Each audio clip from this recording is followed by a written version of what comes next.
हरि ओम।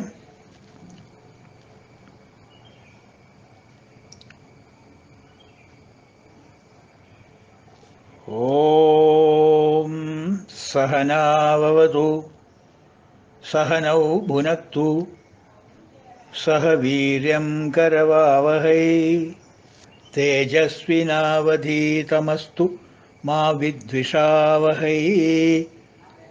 ओम शांति शांति शांति।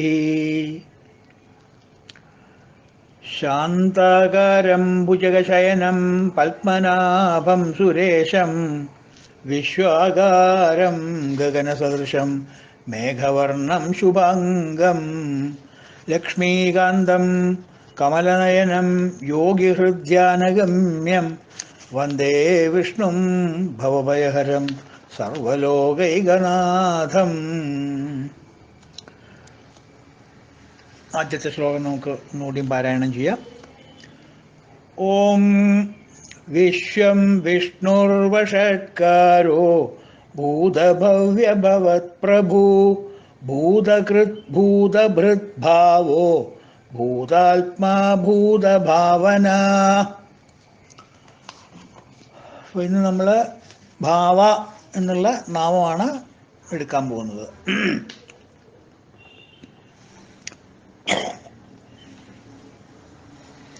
ഭാവ എന്നുള്ള വാക്കിൻ്റെ അർത്ഥം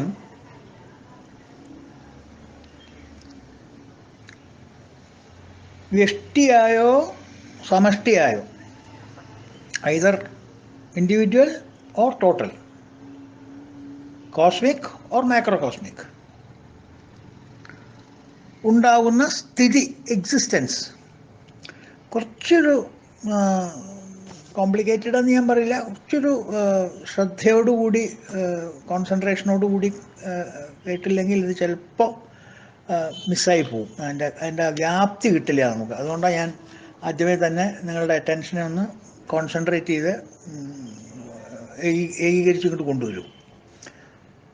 അപ്പോൾ വ്യഷ്ടിയായിട്ടോ സമഷ്ടിയായിട്ടോ വ്യക്തിപരമായിട്ടോ ടോട്ടൽ ആയിട്ടോ മൈക്രോകോസ്മിക് ആയിട്ടോ മാക്രോകോസ്മിക് ആയിട്ടോ ഏത് രീതിയിലായാലും ഉണ്ടാകുന്ന സ്ഥിതി, എല്ലാ സൃഷ്ടികളുടെയും സ്ഥിതി. സൃഷ്ടികളെന്ന് വെച്ചാൽ മനുഷ്യൻ ജന്മ മാത്രമല്ല, സസ്യജാതികൾ, പക്ഷിമൃഗാദികൾ, ഭൂമി, ആകാശം, വായു, എല്ലാത്തിൻ്റെയും സ്ഥിതി എന്ന് പറഞ്ഞാൽ ആ എക്സിസ്റ്റൻസ് ഉണ്ടല്ലോ. ഭൂമിയുടെ സ്ഥിതിയോ എൻ്റെ സ്ഥിതിയോ നിങ്ങളുടെ സ്ഥിതിയോ അല്ല. സ്ഥിതി മീൻസ് മലയാളത്തിലെ സ്ഥിതി അല്ല കേട്ടോ. എന്താ അയാളുടെ സ്ഥിതി? ആ സ്ഥിതിയല്ല. സ്ഥിതി മീൻസ് എക്സിസ്റ്റൻസ്. ഈ എക്സിസ്റ്റൻസ് എന്ന് പറയുന്ന ഒരു പ്രതിഭാസം നിങ്ങൾക്കുമുണ്ട്, എനിക്കുമുണ്ട്, ആൽമരത്തിനുമുണ്ട്, കശുവണ്ടി മരത്തിനുമുണ്ട്, പുല്ലിനുമുണ്ട്, സൂര്യനുമുണ്ട്, ചന്ദ്രനുമുണ്ട്, മണ്ണിനുമുണ്ട്, എല്ലാം ഉണ്ടല്ലേ. എല്ലാറ്റിനും അതിൻ്റേതായിട്ടുള്ളൊരു എക്സിസ്റ്റൻസ് ഉണ്ട്. അപ്പോൾ എക്സിസ്റ്റൻസ് ഓഫ് പുല്ല്, എക്സിസ്റ്റൻസ് ഓഫ് ആൽമരം, existence of A, existence of B, existence of കുടം, എക്സിസ്റ്റൻസ് ഓഫ് ഓർണമെൻറ്റ്സ്, ഈ എക്സിസ്റ്റൻസ് ഓഫ് എല്ലാറ്റിനും ഉണ്ട്. പക്ഷേ പുല്ലല്ല ആല്, ആലല്ല കശുവണ്ടി, കശുവണ്ടി അല്ല എ, എ അല്ല ബി, ബി അല്ല ഓർണമെൻറ്റ്സ്, ഓർണമെൻറ്റ്സ് അല്ല പോട്ട്. എന്നിരുന്നാലും എക്സിസ്റ്റൻസ് എന്ന് പറയുന്ന ഒരു പ്രതിഭാസം എല്ലാവർക്കും ഒന്നാണ്.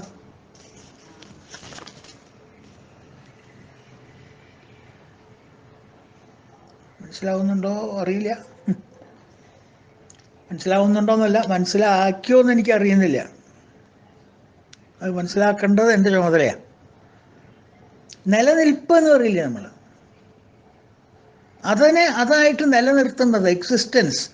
ആ എക്സിസ്റ്റൻസിന് മാറ്റങ്ങളില്ല. കല്ല് മാറും, മണ്ണ് മാറും, ഇല്ലേ? ആഭരണങ്ങൾ മാറും. ഫോർ എക്സാമ്പിൾ, ഒരു എക്സാമ്പിൾ പറഞ്ഞാൽ എല്ലാവർക്കും വേഗം പിടികിട്ടും. മാങ്ങാമാല ഇപ്പോൾ ഉള്ളതാണ്. ആ മാങ്ങാമാലയ്ക്കൊരു എക്സിസ്റ്റൻസ് ഉണ്ട്. The existence of മാങ്ങാമാല.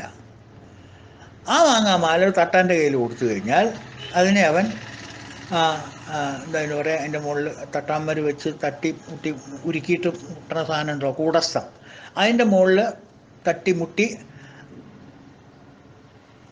മാങ്ങാമാലയുടെ എക്സിസ്റ്റൻസ് മാറ്റും. എക്സിസ്റ്റൻസ് അല്ല മാറ്റുന്നത്, മാങ്ങാമാലയുടെ എക്സിസ്റ്റൻസ് മാറ്റിയിട്ട് അതിനെ താലിമാലയുടെ എക്സിസ്റ്റൻസ് ആക്കി മാറ്റും. അപ്പോൾ മാങ്ങാമാലയുടെ എക്സിസ്റ്റൻസ് മാറി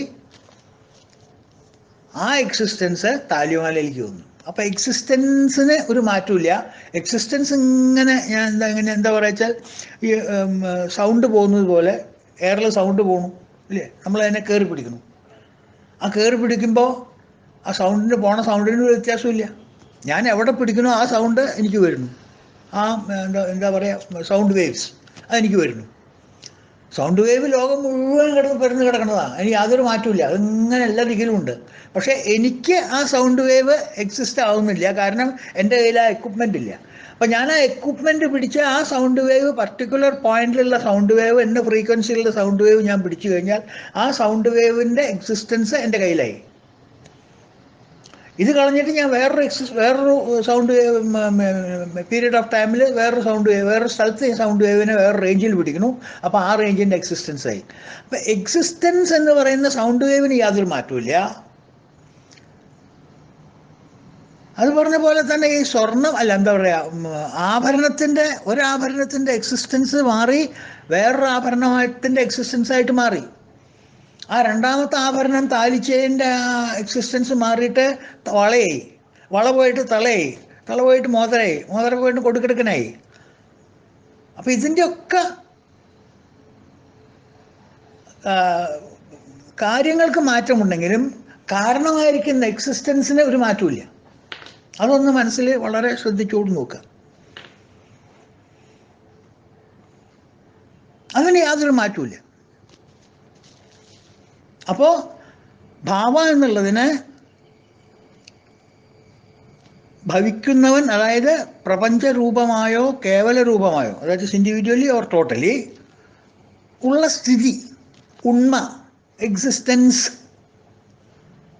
അത് രണ്ടാമത്തെ ഒരർത്ഥം സത്താത്മകനായിട്ട് ജനനാദികളില്ലാതെ ഇരിക്കുന്നവൻ. ദാറ്റ് ഈസ്, ഈ എക്സിസ്റ്റൻസിന് ജനനമില്ല മരണമില്ല, അവൻ ജനിച്ചിട്ടില്ല മരിച്ചിട്ടില്ല. Existence is A eternal flow.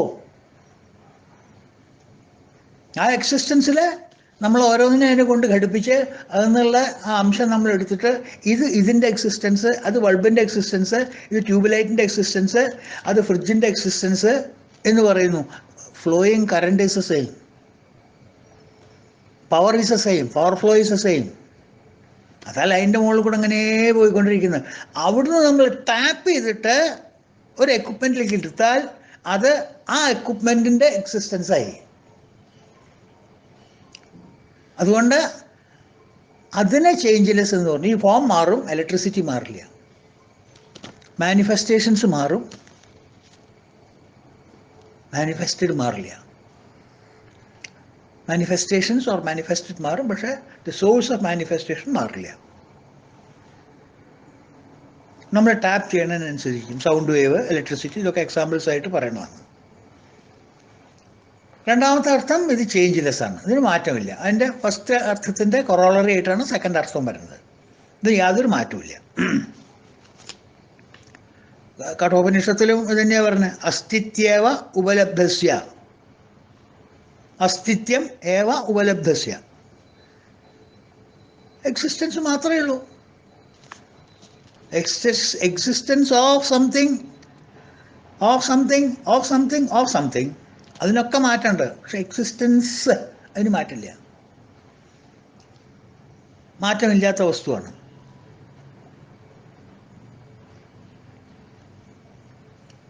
നമ്മൾ ബ്രഹ്മം എന്നുള്ള പ്രതിഭാസത്തിൻ്റെ ഗുണം അതിന് ഗുണം എന്ന് പറയാൻ പറ്റില്ല. പക്ഷെ നമ്മൾ പറയുന്നത് അത് സച്ചിദാനന്ദമാണെന്ന് പറയുന്നു. അതിന് ഒരു സത്തുണ്ട്, ഒരു ചിത്തുണ്ട്, ഒരു ആനന്ദമുണ്ട്. അതിൻ്റെ സത്ത്, ട്രൂത്ത് ഓർ എക്സിസ്റ്റൻസ്, അതാണ് സത്ത്. ആ സത്ത് എന്നുള്ള പ്രതിഭാസമാണ് ഈ ഭാവ എന്നുള്ള വാക്കിൽ കൂടെ ഭീഷ്മർ അല്ലെങ്കിൽ വ്യാസൻ ഉദ്ദേശിക്കുന്നത്. ഭവ മീൻസ് ഭവിക്കുന്നവൻ, പ്രപഞ്ചരൂപമായോ കേവല രൂപമായോ ഉണ്മയിലുള്ള അസ്തിത്വം. അസ്തിത്വം എന്ന് പറയാം എക്സിസ്റ്റൻസിന്, അസ്തിത്വം എന്നും പറയാം.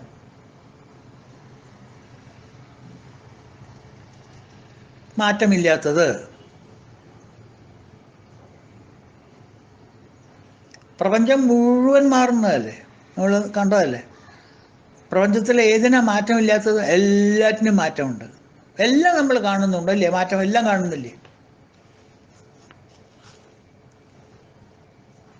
എല്ലാ മാറ്റവും നമ്മൾ കാണുന്നുണ്ട്. ഒരു വസ്തു മാറ്റമില്ലാത്തതില്ല.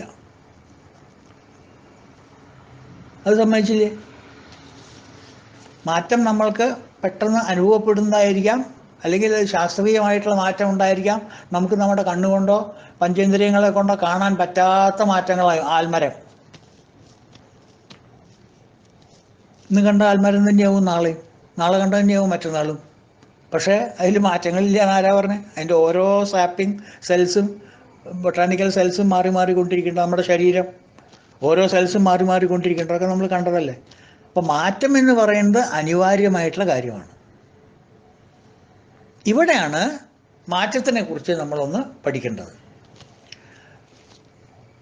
മാറുന്നതാണ് ഈ ലോകം എന്ന് നമ്മൾ സമ്മതിക്കുമ്പോൾ, അത് നമ്മൾ സമ്മതിക്കുന്നുണ്ടല്ലോ. ഈ ലോകം മുഴുവൻ മാറുന്നതാണ്. അതിനാണ് അതിൻ്റെ പേരെന്നെ ജഗത്ത് എന്ന് പറയാൻ കാരണം.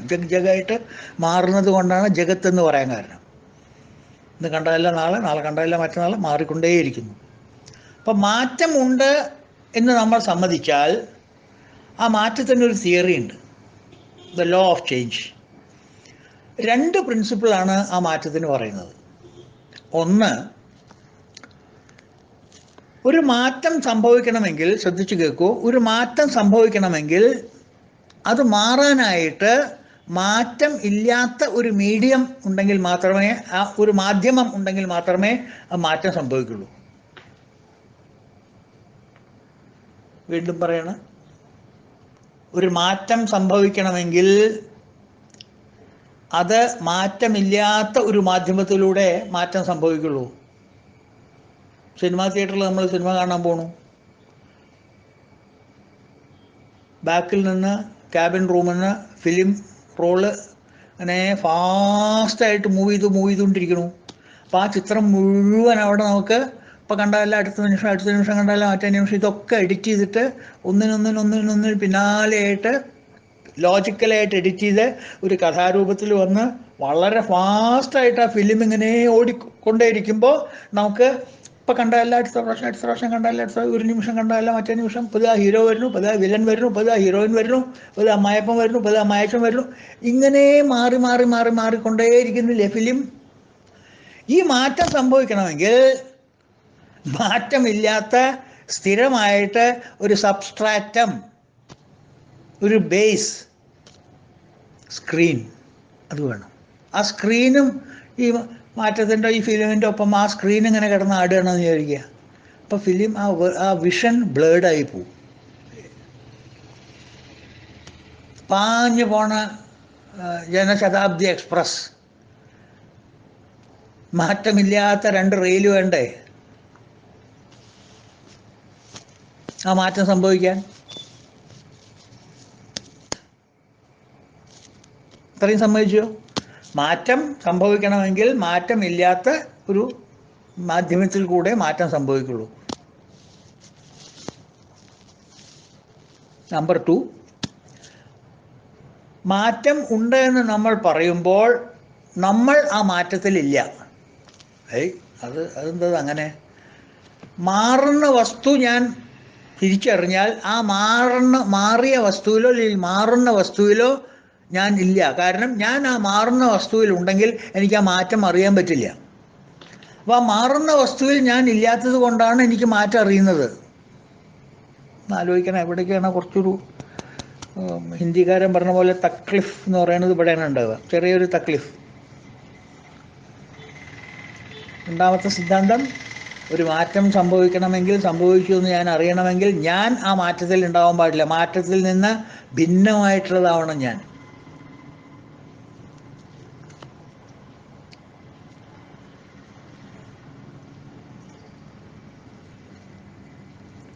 എത്ര സ്പീഡിലാണ് ഭൂമി അച്ചുതണ്ടിൽ കറങ്ങണത്? റൊട്ടേഷൻ എത്രയോ സ്പീഡിൽ കറങ്ങണമില്ല, കിലോമീറ്റർ സ്പീഡിൽ കറങ്ങണം. നമുക്ക് അനുഭവപ്പെടുന്നുണ്ടോ ആ മാറ്റം? നമ്മൾ കിടന്ന് ഇങ്ങനെ റൊട്ടേറ്റ് ചെയ്യുന്നുണ്ടോ? ഇല്ലല്ലോ. എന്താ കാരണം? ആ കറങ്ങണ ഭൂമിയിൽ നമ്മളുണ്ട്, അതുകൊണ്ട് നമുക്ക് ആ മാറ്റം അറിയുന്നില്ല. അപ്പോൾ ആ മാറ്റത്തിൽ ഞാൻ ഉണ്ടെങ്കിൽ ആ മാറ്റം ഞാൻ അറിയില്ല. മാറ്റം ഇല്ലാത്ത ഒരു വസ്തുവിൽ ഞാൻ നിന്ന് നോക്കിയാൽ മാത്രമേ എനിക്ക് ആ മാറ്റം അറിയുള്ളൂ. ഫ്ലൈറ്റിൽ പോകണു സുഖമായിട്ട് 700 കിലോമീറ്റർ 800 കിലോമീറ്റർ ഫാസ്റ്റായിട്ട് പോകണു, ജനലൊക്കെ അടച്ചിട്ടിരിക്കണു, സുഖമായിട്ടൊരു പില്ലും ചാരി ഞാൻ അങ്ങനെ കിടക്കണു. 700 കിലോമീറ്ററിൽ പോണ സാധനമാണത്. അറിയുന്നുണ്ടോ? ഞാൻ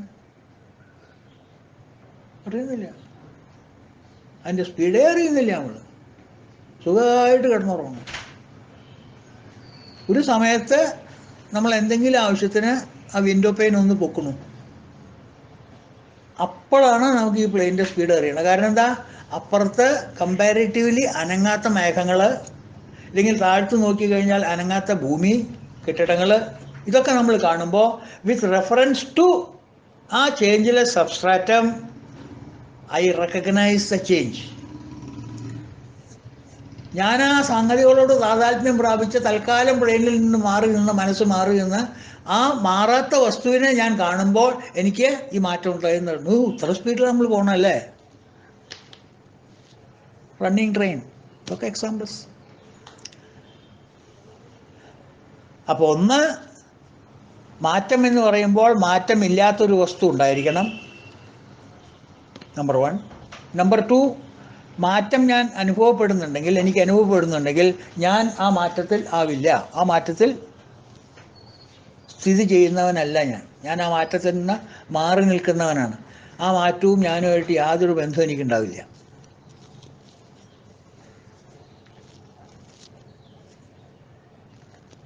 അല്ലേ? ആലോചിക്കൂ.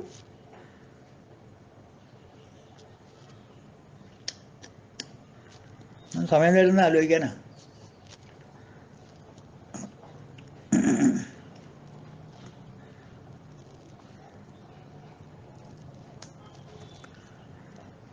നമ്മളിപ്പോൾ എല്ലാവരും ജാഗ്രത അവസ്ഥയിലാണല്ലോ.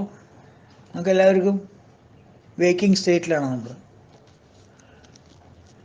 ഉറങ്ങി, ഡ്രീം സ്റ്റേറ്റിലേക്ക് പോയി, സ്വപ്നം കണ്ടു, അവിടുന്ന് മയങ്ങി, ഡീപ്പ് സ്ലീപ്പിലേക്ക് പോയി, ഡീപ്പ് സ്ലീപ്പും കഴിഞ്ഞു. അപ്പോൾ ഡീപ്പ് സ്ലീപ്പിലൊന്നും ഒരു അവയവവും എൻ്റെ വർക്ക് ചെയ്യുന്നില്ല. എൻ്റെ ശരീരം, മനസ്സ് വർക്ക് ചെയ്യുന്നില്ല, മനസ്സ് വർക്ക് ചെയ്യുന്നില്ല, ബുദ്ധി വർക്ക് ചെയ്യുന്നില്ല. ശരീരം വർക്ക് ചെയ്യുന്നത് ഞാൻ അറിയുന്നില്ല. അത് കഴിഞ്ഞ് തിരിച്ചു വന്നു, കാലത്ത് എണീറ്റിട്ട്. അങ്ങനെയുണ്ടോ ഉറക്കം? സുഖമായിട്ട് ഉറങ്ങിയിട്ടോ? ആരാ പറഞ്ഞേ സുഖമായിട്ട് ഉറങ്ങിയെന്ന്? അപ്പം ഈ സുഖമായിട്ട് ഉറങ്ങിയ സമയത്തും ഞാൻ എന്ന ഒരു അവയർനെസ് എൻ്റെ മനസ്സിലുണ്ട്. അത് ഈ ജാഗ്രത അവസ്ഥയിൽ നിന്ന് സ്വപ്നാവസ്ഥയിലേക്കും, സ്വപ്നാവസ്ഥയിൽ നിന്ന് ഗാഠനിദ്രാവസ്ഥയിലേക്കും മാറുന്നതിന് എല്ലാം ഭിന്നമായിട്ട് ഇതിനെ മൂന്നിനെയും സാക്ഷിഭാവത്തോടു കൂടി കാണുന്ന ഒരു ഞാനുള്ളത് കൊണ്ടാണ് പിറ്റേ ദിവസം കാലത്ത് എണീറ്റിട്ട് ഞാൻ സുഖമായിട്ട് ഉറങ്ങിയെന്ന് പറയുന്നത്. അപ്പോൾ ഈ ജാഗ്രാവസ്ഥ, സ്വപ്നാവസ്ഥ, സുഷുപ്തി അവസ്ഥ, ഈ ഡീപ് സ്ലീപ്പ് അവസ്ഥ, ഗാഠനിദ്രാവസ്ഥ, ഈ 3 അവസ്ഥയും നമ്മളുടെ പേഴ്സണാലിറ്റിയിൽ മാറ്റം വന്നുകൊണ്ടേയിരിക്കുകയാണ് അല്ലേ? ഇനിയിപ്പോൾ ആ തിയറി ഒന്ന് അപ്ലൈ ചെയ്യാം. ഈ മാറ്റത്തിനെ മാറ്റമില്ലാത്ത ഏതാണ് താങ്ങി നിർത്തണത്? എൻ്റെ ശരീരമാണോ? അല്ല. മനസ്സാണോ? അല്ല. ബുദ്ധിയാണോ? അല്ല. പിന്നെ ആരാ അതിന് 3 സാക്ഷ്യം വഹിച്ച് താങ്ങി നിർത്തണം? അത് ഞാനാ. അതുകൊണ്ടല്ലേ ഞാൻ സുഖമായിട്ട് ഉറങ്ങി, അല്ലെങ്കിൽ സ്വപ്നം കണ്ടു എന്നൊക്കെ പറഞ്ഞ് തിരിച്ചു വന്നിട്ട് ഞാൻ പറയണത്. അപ്പം ഞാൻ എന്ന മാറ്റമില്ലാത്ത ഒരു പ്രതിഭാസത്തിൻ്റെ മുകളിലാണ് ഈ ശരീരത്തിനും മനസ്സിനും ബുദ്ധിക്കൊക്കെ മാറ്റം വന്നുകൊണ്ടിരിക്കുന്നത് അല്ലേ? അങ്ങനെ വരുമ്പോൾ ഈ ശരീരത്തിനും മനസ്സും ബുദ്ധിയിലും ഞാൻ ഉണ്ടാവരുത്. ഞാൻ ആ മാറ്റത്തിലില്ല. ആ മാറ്റം എനിക്ക് എന്നെ അനുഭവപ്പെടുത്തി എൻ്റെ എൻ്റെ എൻ്റെ ഞാൻ അതിൽ അകപ്പെട്ടിട്ടില്ല. ആ മാറ്റത്തിൽ, ആ മാറ്റത്തിന് ഭിന്നമായിട്ടാണ് ഞാൻ നിൽക്കുന്നത്. ആ മാറ്റം എന്തുകൊണ്ടാ വെച്ചാൽ ആ മാറ്റം ഞാൻ അറിയുന്നു. ഈ മൂന്നവസ്ഥയും ഞാൻ തിരിച്ചറിയുന്നു.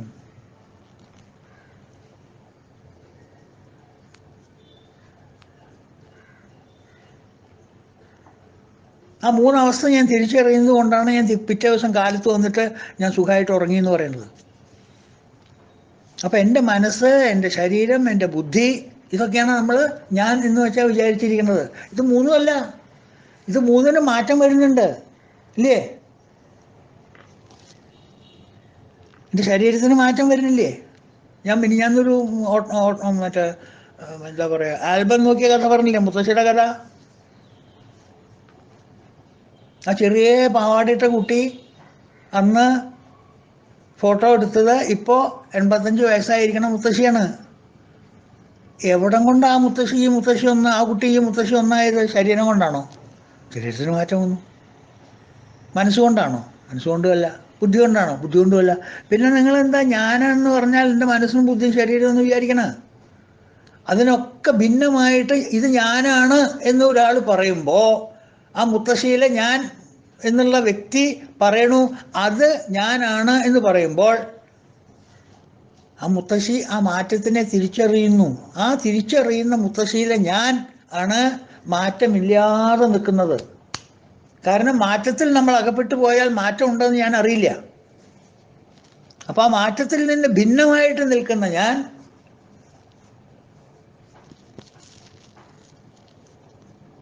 ആ മാറ്റത്തിന് മാറാനായി ഒരു പ്ലാറ്റ്ഫോം കൊടുക്കുന്ന, ഒരു സബ്സ്ട്രാറ്റം കൊടുക്കുന്ന, ഒരു ബേസ് കൊടുക്കുന്ന, ഒരു കൂടസ്ഥം കൊടുക്കുന്ന ഞാൻ. ഇതൊക്കെ ഞാൻ എന്നുള്ള പ്രതിഭാസത്തിൻ്റെ മുകളിലല്ലേ ആ കുട്ടി മാറിയതൊക്കെ. ആ കുട്ടിക്ക് 5 വയസ്സായി, പിന്നെ 8 വയസ്സായി, പിന്നെ 20 വയസ്സായി, 30 വയസ്സായി, 50 വയസ്സായി, 60 വയസ്സായി. ഇതൊക്കെ ആരിൽ ഈ മാറ്റങ്ങൾ നടന്നുകൊണ്ടിരിക്കുമ്പോഴും ഈ കുട്ടി ആരാ? ആ കുട്ടി ഞാൻ തന്നെയാണ്. എപ്പോൾ കുട്ടിയോട് ചോദിച്ചാൽ താനാരാ ചോദിച്ചാൽ ഞാനാ പറയും അല്ലേ? വലിയൊരു സദസ്സിൽ വന്നിട്ട് ചോദിച്ചു നോക്കൂ അതാരാ എന്ന് ചോദിച്ചു നോക്കൂ, എല്ലാവരുടെയും ഉത്തരം എന്താ കിട്ടുക? എല്ലാവരും ഞാനാന്ന് പറയും. എല്ലാവരും ഞാനാന്ന് പറയും ഇല്ലേ? എല്ലാവരും ഞാനല്ല എന്ന് പറഞ്ഞു കേട്ടിട്ടുണ്ടോ? അതാരാ? അത് ഞാനാ. മുത്തശ്ശി അകത്തിരുന്നിട്ട് പുറത്തു വന്ന് വാല് പൊട്ടിയപ്പോൾ ആളോട് ചോദിച്ചില്ല ആരാ? ഞാനാ. അത് പറഞ്ഞാൽ മുത്തശ്ശിക്ക് ഇപ്പം എന്താ മനസ്സിലാവുക? പേര് പറയണ്ടേ?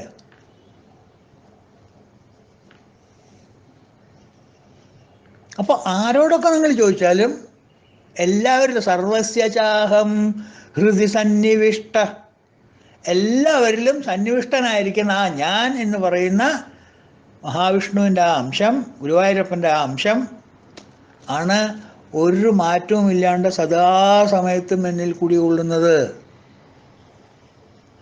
ആ ഞാനാണ് ഈ പറയുന്നതൊക്കെ.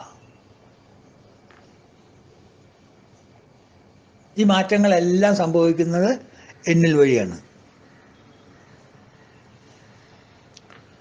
ഇനിയിപ്പോൾ നിങ്ങൾ ഒരാളോട് നിങ്ങൾ നേരിട്ട് ഒരു പോയി ചോദിച്ചു നോക്കൂ, അതെ ഇവിടെ വരാം എന്നിട്ടൊരു കാര്യം ചോദിക്കാറുണ്ട്, ഇങ്ങോട്ട് വരാം, എന്താണാവോ താൻ ആരാ, ഹൂ അറിയൂ എന്ന് ചോദിച്ചാൽ എന്തായാലും ഉത്തരം പറയാം. എന്നോടൊരാൾ ചോദിക്കാമെന്ന് ചോദിക്കുക ഹൂ അറിയൂ, ഞാൻ അങ്ങനെ അറിയില്ല, പരിചയമില്ലാത്ത ഒരാളാണ്, എന്നോട് വന്നിട്ട് ചോദിക്കണം ഹൂ അറിയൂ, നിങ്ങളാരാ? ഞാൻ എൻ മേനോൻ. അത് നിങ്ങളുടെ പേരല്ലേ? ഐ ആം എ കൺസൾട്ടൻറ്റ്, ഞാൻ ഒരു കൺസൾട്ടൻ്റാണ്. അത് നിങ്ങളുടെ പ്രവൃത്തിയല്ലേ?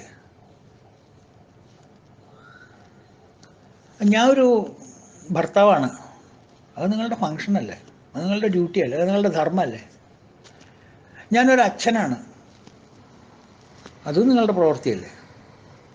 അത് നിങ്ങളുടെ കർമ്മമേഖലയിൽ പെട്ടതല്ലേ? നിങ്ങൾ ആരാ? നിങ്ങൾ ഒരു അച്ഛനാണ്, നിങ്ങളുടെ മകൻ്റെ അച്ഛനാണ് നിങ്ങൾ, നിങ്ങളുടെ അമ്മയുടെ മകനാണ് നിങ്ങൾ. നിങ്ങളിത് പറയുന്നതൊക്കെ നിങ്ങൾ ആരാന്നുള്ള ചോദ്യത്തിന് ഉത്തരവല്ല. നിങ്ങൾ ആരാണെന്ന് ഞാൻ ചോദിച്ചത്.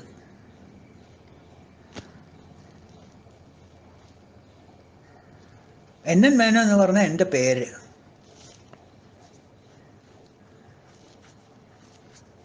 പേരിട്ടതെന്ന് ഗുരുവായൂർ കൊണ്ടുപോയിട്ട് കാരണപ്പാട് 6 മാസത്തിന് മുമ്പ് 5-ാം മാസത്തിൽ 4-ാം മാസത്തിൽ ചോറൂണ് കഴിച്ചു. അപ്പോഴാണ് ചുവട്ടുകൂടെ ഇലയും പുല്ലൊക്കെ വെച്ചിട്ട് ചുവട്ടിൽ 3 പ്രാവശ്യം പേര് വിളിച്ച് പറയണം. അപ്പോഴാണ് അയാൾ ആ പേരുള്ള ആളായത്. നാരായണനോ കൃഷ്ണനോ രാമകൃഷ്ണനോ എന്തോ ആവട്ടെ ആ പേരായത്. അതിന് മുമ്പ് താൻ ആരായിരുന്നു? ആ പേരിടുന്നതിന് മുമ്പ് ആരായിരുന്നു? അത് ഞാൻ അച്ഛൻ്റെ മകൻ. താൻ ആരായിരുന്നു?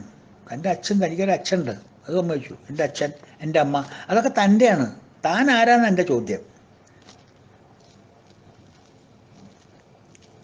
എൻ്റെ സംതിങ് ഞാനല്ലല്ലോ. ആലോചിക്കൂ. എൻ്റെ പേര് ഞാനാണോ? എൻ്റെ പ്രൊഫഷൻ ഞാനാണോ? എൻ്റെ പണി ഞാനാണോ? എൻ്റെ കർമ്മം ഞാനാണോ? ആലോചിച്ചു. എൻ്റെ പേര് ഞാനാണോ? നമ്മൾ പലപ്പോഴും ചോദിക്കുക, ഹു ആർ യു?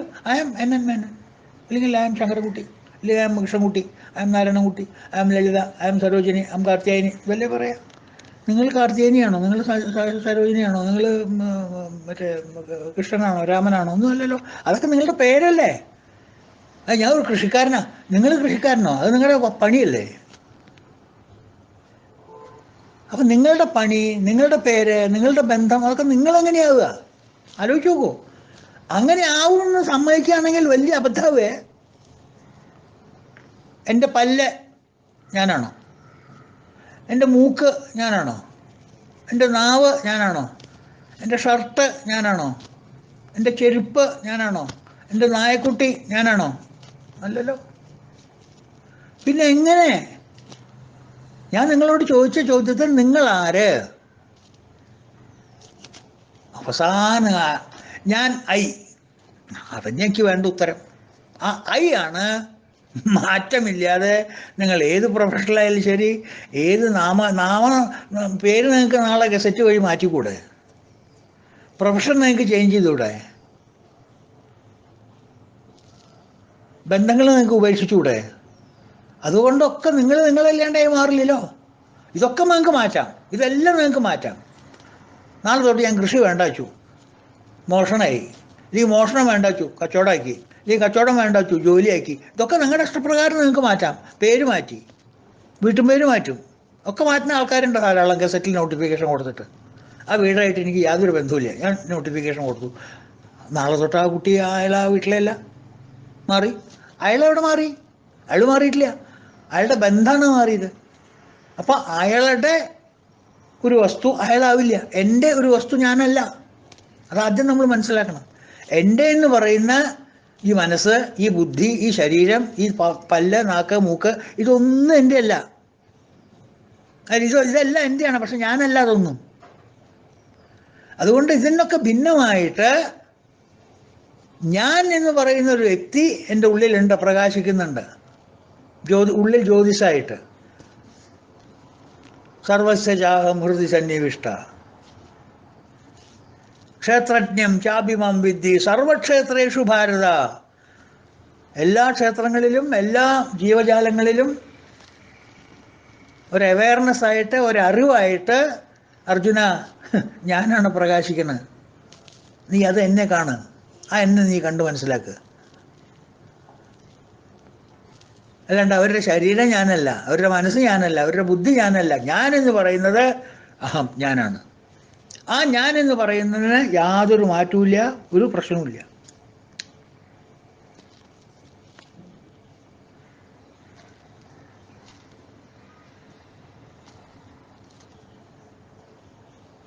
അപ്പം ഈ എന്നിലും നിങ്ങളിലും മറ്റവനിലും മറിച്ചവനിലും ആനയിലും പേനിലും പുലിയിലും പയ്യിലും കാടിലും മുള്ളിലും ഒക്കെ പ്രതിപാദിച്ച് നിൽക്കുന്നത് ഏതാ?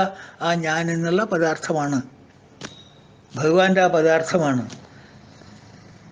വിഷ്ടഭ്യാഹമിതം കൃഷ്ണ ഏകാംശേന സ്ഥിതോ ജഗത്. എൻ്റെ ഒരു ചെറിയ അംശത്തിലാണ് ഈ പ്രപഞ്ചം എല്ലാം വ്യാപിച്ചു നിൽക്കുന്നത്. ഇതെല്ലാം സ്ഥിതി ചെയ്യുന്നത് ഞാനാണ്. ഏകാംശത്തിൽ വിശ്വമെല്ലാം വ്യാപിച്ചിട്ടാണ് നിൽപ്പു ഞാൻ. അപ്പം മാറ്റം വരാത്ത എന്ന് പറയുന്നത് എനിക്ക് മാത്രമേ ഉള്ളൂ. നമ്മളിലുള്ള ശരിക്കുള്ള ഞാൻ ആ ഞാൻ എന്നുള്ളതിനോ അല്ലെങ്കിൽ ഞാൻ എന്നുള്ള പ്രതിഭാസത്തിനോ യാതൊരു മാറ്റമില്ല. അതിൻ്റെ കൂടെയുള്ള എല്ലാ സാധനങ്ങൾക്കും അതിനെ തൊട്ട് നിൽക്കുന്ന എല്ലാവർക്കും മാറ്റമുണ്ട്. കാണുന്നതും കാണാത്തതുമായിട്ടുള്ള സകല പ്രപഞ്ചങ്ങൾക്ക് മാറ്റമുണ്ട്. ആകപ്പാടെ മാറ്റമില്ലാതിരിക്കണം എന്തിനാ? ഈ ഭാവ എന്ന് പറയുന്ന ഈ എക്സിസ്റ്റൻസിന്, ഈ ഞാൻ എന്ന് പറയുന്ന മാറ്റമില്ലാത്ത പ്രതിഭാസത്തിന് മാത്രമേ മാറ്റമില്ലാത്തുള്ളൂ. അത് മാത്രമേ മാറ്റമില്ലാത്തുള്ളൂ. വളരെ വ്യക്തമായിട്ട് അർജുനന് ഇത് പറഞ്ഞു കൊടുത്തു ഭഗവാൻ. 2 തരത്തിലുള്ള പുരുഷന്മാരാണ് അർജുന ലോകത്തിൽ, 2 തരത്തിലുള്ള ജീവികളാണ് ലോകത്തിൽ അർജുന. ദ്വായുമോ പുരുഷോ ലോകേ, 2 തരത്തിലുള്ള ജീവജാലങ്ങളാണ് ലോകത്തിൽ. 2 തരത്തിലുള്ള ജീവജാലങ്ങളെന്ന് പറഞ്ഞാൽ പുരുഷന്മാർ. ഒന്ന് സാധാരണ പുരുഷന്മാർ, ഒന്ന് പുരുഷോത്തമൻ. പുരുഷന്മാരെ വെച്ചാൽ സാധാരണ സൃഷ്ടികൾ. ദ്വാവിമോ പുരുഷോ ലോകേ ക്ഷരശ്ചക്ഷരമേവജ. ആ 2 തരത്തിലുള്ള ആൾക്കാരേതാ? ഒന്ന് ക്ഷരമായിട്ടുള്ളവർ, ഒന്ന് അക്ഷരമായിട്ടുള്ളവർ. ക്ഷരം മീൻസ് ചേഞ്ചിങ്, എല്ലാ സമയത്തും മാറ്റം വന്നുകൊണ്ടിരിക്കുന്ന ഒരു തരം സൃഷ്ടികൾ. ഒരു മാറ്റവും ഇല്ലാത്ത, ജനനമില്ല, മരണമില്ല, വളർച്ചയില്ല, തളർച്ചയില്ല, ആദിയില്ല, വ്യാധിയില്ല, അങ്ങനത്തെ ഒരു പരബ്രഹ്മം. അത് അക്ഷരം. ദ്വാവിമോ 2 പേർ, 2 തരത്തിലുള്ള ആളുകളാണ്, 2 തരത്തിലുള്ള പുരുഷന്മാരാണ്. അത് ഒരു പുരുഷന്മാര്, സാധാരണക്കാര്.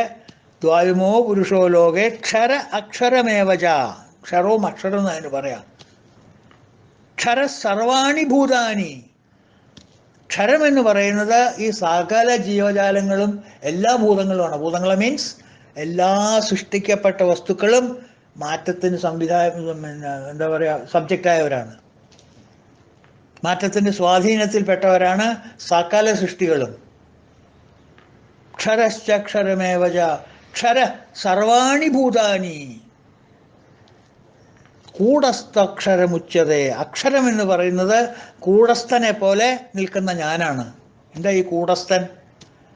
തട്ടാന്മാർ സാധാരണ പണ്ടം ചൂടാക്കിയിട്ട്, സ്വർണം ചൂടാക്കിയിട്ട് അതിനെ പല രീതിയിലും മാറ്റം വരുത്താൻ ഉപയോഗിക്കുന്ന തട്ടില്ലേ, ആ ചുറ്റി കൊണ്ട് താഴ്ത്തു വെച്ചിട്ടൊരു ഇരുമ്പിൻ്റെ ഒരു സാധനമാണ്. അത് മരത്തിൻ്റെ ഒരു ബേസിൻ്റെ മുകളിൽ ഘടിപ്പിച്ചിട്ടുണ്ടായിരിക്കും. അതാണ് അനക്കില്ല, അതിന് കൂടസ്ഥ എന്നാ പറയാം. ആ കൂടസ്ഥത്തിൻ്റെ മുകളിൽ വെച്ചിട്ട് ചുറ്റി കൊണ്ട് അടിച്ചിട്ടാണ് പരത്തുക. എല്ലാ മാറ്റങ്ങളും ഈ കൂടസ്ഥത്തിൻ്റെ മുകളിലാണ് നിൽക്കുക. ഈ കൂടസ്ഥം വഴിയാണ് എല്ലാ മാറ്റങ്ങളും പോകുന്നത്. ചെയിൻ കൊടുക്കെടുക്കനാവുന്നതും, കൊടുക്കെടുക്കാൻ മോതിരമാവുന്നതും, മോതിരം വളയാവുന്നതും, വള തളയാവുന്നതും ഒക്കെ ഈ മാറ്റത്തിൻ്റെ, ഈ കൂടസ്ഥത്തിൻ്റെ മുകളിൽ വെച്ചിട്ടാണ്. ആ കൂടസ്ഥൻ എന്ന് ലോകത്തിൽ പറയപ്പെടുന്ന ഞാൻ അക്ഷരനാണ്. ക്ഷരം അക്ഷരമെന്നുണ്ട് ലോകത്തിൽ പുരുഷദ്വയം. ക്ഷരം ഈ സർവഭൂതങ്ങൾ, കൂടസ്ഥൻ പരമക്ഷയം. ദ്വായുമോ പുരുഷോ ലോകേ ക്ഷര അക്ഷരം ഏവച. അത്ര ഭംഗിയായിട്ടുള്ള ശ്ലോക. ക്ഷര സർവാണി ഭൂതാനി കൂടസ്ഥക്ഷരം ഉച്ചതേ എന്നാണ് പറയപ്പെടുന്നത്. അതുകൊണ്ട് ആ മാറ്റമില്ലാത്ത ആ പ്രതിഭാസത്തിന് പ്യുവർ, സിമ്പിൾ, പ്യുവർ എക്സിസ്റ്റൻസ്, നിലനിൽപ്പ്, ഉണ്മ എന്നൊക്കെ പറയില്ലേ നമ്മൾ. ഉണ്മൈ തമിഴിൽ പറയില്ലേ, അതുതാണ്ടാ ഉണ്മൈ. That is the truth. ആ എക്സിസ്റ്റൻസ് എന്ന് പറഞ്ഞാൽ അതാണ്. അതിനെയാണ് നമ്മൾ ഭാവ എന്നുള്ള വാക്കിൽ കൂടെ പ്രതിപാദിക്കുന്നത്. അപ്പോൾ ഭാവ എന്നുള്ള വാക്കിൻ്റെ അർത്ഥം നമ്മളിന്ന് കണ്ടു. ഇനി അടുത്ത നാമം നമുക്ക് ഭൂതാത്മാ എന്നുള്ള നാളെ നമുക്ക് കാണാം. അപ്പം അതുവരെ ഹരി ഓം. ഓം പൂർണ്ണമദ പൂർണ്ണമിദം പൂർണ്ണാത് പൂർണ്ണമദുച്യതേ പൂർണ്ണസ്യ പൂർണ്ണമാദായ പൂർണ്ണമേവാവശിഷ്യതേ. ഓം ശാന്തി ശാന്തി ശാന്തി. ശ്രീ ഗുരുഭ്യോ നമഃ. ഹരി ഓം തത്സത്. കൃഷ്ണ ഗുരുവായൂരപ്പ.